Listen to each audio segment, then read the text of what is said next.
Mesdames et messieurs, bonsoir et bienvenue à votre premier rendez-vous de l'information sur Beurre TV. En voici les principaux titres. Bouteflika affirme la transparence des résultats des urnes. Le chef du gouvernement tunisien en visite à Alger. Le Parti des travailleurs lance une nouvelle initiative sur les réformes politiques. En France, François Hollande juge un retournement économique proche et des affrontements lors d'un déplacement de Marine Le Pen.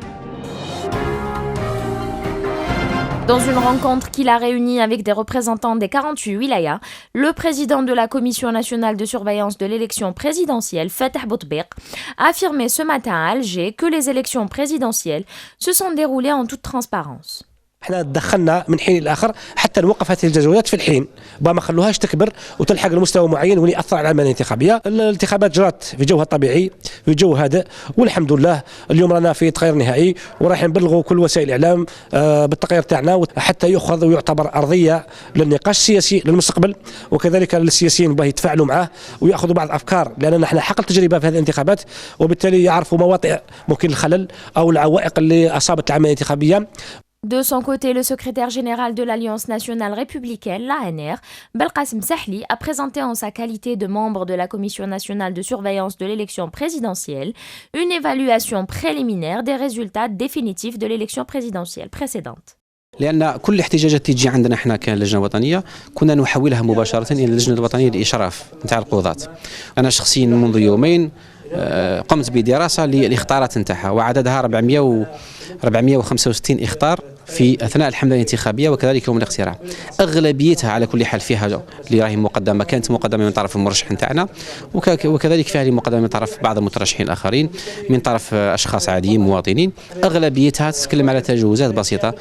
Dans le cadre de la préparation de son rapport final, la Commission nationale de surveillance de l'élection présidentielle a rendu hommage au président des commissions wilayales après la remise des rapports finaux, en attendant la présentation du rapport final qui sera rendu avant la fin du mois. Le chef du gouvernement tunisien, M. Mehdi Djouma, a souligné samedi à Alger la solidité des relations qui unissent l'Algérie et la Tunisie, estimant que l'échange des visites entre les responsables des deux pays était de nature à consolider davantage ces relations fraternelles. M. Djouma, qui entame une visite de travail et d'amitié en Algérie à l'invitation du Premier ministre, M. Abdelmalek Sellel, a précisé que cette visite s'inscrivait dans le cadre du dialogue et du rapprochement établi entre l'Algérie et la Tunisie. Dans une déclaration à l'APS, à son arrivée à l'aéroport international Houari Boumediene, le responsable tunisien a indiqué que sa visite en Algérie constituait une occasion pour suivre la mise en œuvre des décisions prises lors des précédentes visites effectuées par les responsables des deux pays et examiner la situation dans la région. M. Djouma est accompagné lors de cette visite de 2 jours d'une délégation comptant notamment le ministre des Affaires étrangères, M. Mounji Hamdi.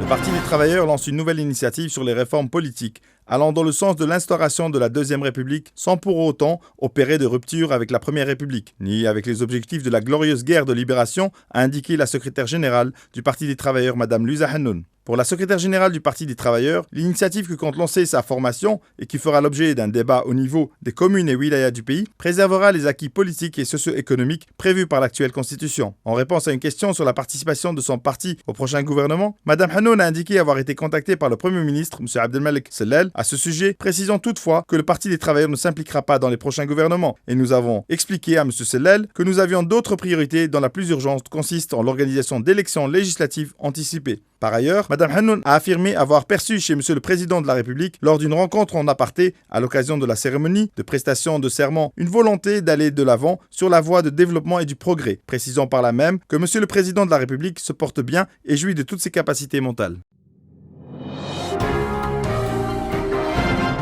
Chaque samedi, dans le village africain de Sidi Fradj, l'expert international et conseiller en prévention de proximité, M. Abdelkrim Abidet, donne des séances de thérapie aux élèves qui passent leur bac pour qu'ils puissent surmonter le stress à l'approche de l'échéance. كاين des exercices يعني physiques اللي باش الكور تاعهم يعني ترخى. Deuxième séance هي إرشادات والتوعية ونصايح واش ندير مع الإكزامان واش ما ندير. Troisième séance هو التركيز ورجوع ثقة في النفس. Quatrième séance, c'est الاسترخاء الذهني. جبنا لهم واحد النظريات هكايا كي شفتيهم يحطوهم داخل عينيهم، نظريات راح يساعدوا لا سيتيكاسيون دو ويتكسلوا هنايا وخينا واحد الموسيقى يعني الصينيه يسموها لو طايشي باش يكونوا كونسونطراسيون افيك لا ميوزيك ويفرغوا كل الضغوطات اللي كاين فينا. Les parents Une autre source de stress pour les élèves que le psychologue doit gérer. الهدف تاعنا ان نسلطوا الضوء على هاد لي بارون نقولوا لهم خلوا ولادكم يقراو بكل راحه وارتياح وبعدوهم من الضغوطات وما تقولوا لهمش لازم تجيبوا الباك. Je pense que ça va aider بزاف les jeunes parce que depuis que je suis là depuis ce matin شفت بلي كاين quand même des jeunes مساكن اللي راهم vraiment stressés وكاين aussi les parents اللي راهم stressés اكثر من ولادهم كوا. وقلنا بالك سي ان بلوس جينا لهنا سي ان بلوس بالك يعطونا بلوتو حاجه مليحه باش بور سولاجي شويه ليزامان تاع الباك.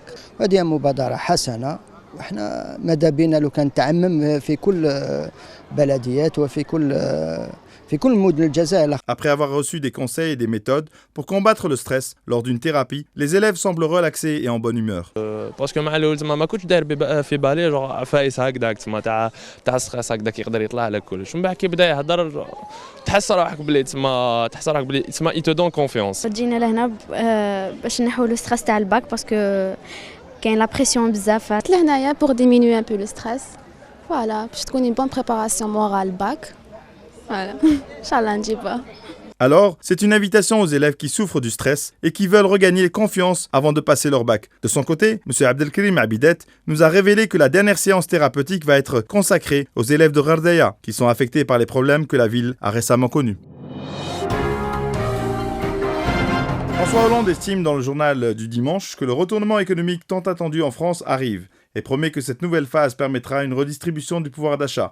Cette phase doit se traduire par une croissance plus forte, une compétitivité plus importante, une redistribution du pouvoir d'achat par une baisse des impôts. Le Premier ministre, M. Manuel Valls, a fait voter mardi, malgré l'abstention d'une quarantaine de députés socialistes et l'opposition des écologistes, un programme de réduction des dépenses publiques de 50 milliards d'euros sur 3 ans. Mais il est également censé permettre à la France de ramener ses déficits publics à 3% du PIB en 2015. Le chef de l'État souligne que la baisse du chômage, promise pour 2013, mais qui ne s'est toujours pas concrétisée, reste un des fils conducteurs déterminants de sa politique et de son quinquennat. Marine Le Pen en déplacement aujourd'hui dans le cadre de la campagne des élections européennes au marché de Sotteville-les-Rouen, en Seine-Maritime, a été chahutée par une centaine de militants de gauche et de l'extrême gauche. Selon les informations, la chef du Front National a été la cible dès son arrivée de G2. Très vite, des coups ont été échangés entre la garde rapprochée de Marine Le Pen et les militants en colère. Les deux camps ont été dispersés par des CRS et des forces de police locales, qui se sont interposés pour éviter que les choses ne dégénèrent, a précisé à l'AFP la préfecture de Seine-Maritime. Après son arrivée sur place, Madame Marine Le Pen a évacué le marché de Sotteville-les-Rouen et doit poursuivre son déplacement à Rouen. Après le départ de la candidate à sa réélection, dans la circonscription du Nord-Ouest, le calme est revenu dans l'agglomération rouennaise.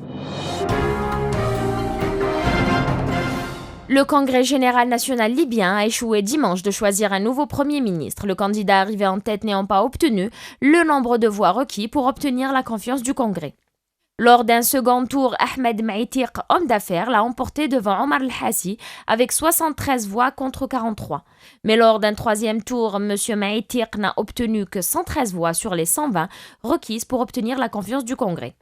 Le vice-président du Congrès, Azdine El-Awami, a annoncé le résultat du vote et la fin de la session, dans la confusion la plus totale, des députés réclamant la poursuite des négociations pour tenter de convaincre des députés à donner leur confiance à Ahmed Maïtiq, selon des images de la télévision nationale qui transmettait la session en direct. La Cour constitutionnelle syrienne a approuvé 3 candidatures, dont celle du chef de l'État sortant Bachar el-Assad, à l'élection présidentielle du 3 juin. Dénoncée comme une parodie de démocratie par l'opposition en exil et les Occidentaux après 3 ans de guerre. Les 2 candidats qui se présenteront face au président sont l'homme d'affaires Hassan Abdallah Nouri et le député Meher Abdelhafiz Hadjar, a annoncé le porte-parole de la Cour constitutionnelle, Mehdi Khadra. L'Afghanistan a observé aujourd'hui une journée de deuil national pour rendre hommage aux centaines de victimes des glissements de terrain dans le nord-est du pays. La catastrophe s'est produite vendredi dans le district d'Argo de la province du Badakhshan, région pauvre et montagneuse frontalière du Tadjikistan. de la Chine et du Pakistan, et relativement épargné par les violences des insurgés talibans. Les opérations de recherche visant à retrouver des survivants ont pris officiellement fin et les autorités afghanes tentaient désormais de porter assistance aux populations sinistrées avec l'aide des organisations humanitaires. On commence nos brèves culturelles par le 7e art. Aujourd'hui commence la première édition du Festival national du court-métrage sous le slogan « Le cinéma pour la créativité ». L'édition dure jusqu'au 6 mai et connaît la participation de 30 films de différentes wilayas, dont 12 dans la compétition officielle. Des prix vont être attribués aux jeunes visages du cinéma algérien et un hommage va être rendu aux acteurs et les artistes de cet art. À Saïda, le Salon national du livre se poursuit, avec la participation de 20 maisons d'édition. Ce salon, qui dure jusqu'en mi-mai, connaît la participation d'éditeurs de différents wilayas et de plusieurs maisons d'édition telles qu'El Khaldonia, la maison universitaire du livre et la maison de la pensée universelle. Le salon donne une chance aux amateurs de la lecture pour se rapprocher davantage du monde du livre et les encourager à lire, selon le directeur de la bibliothèque principale de la lecture publique.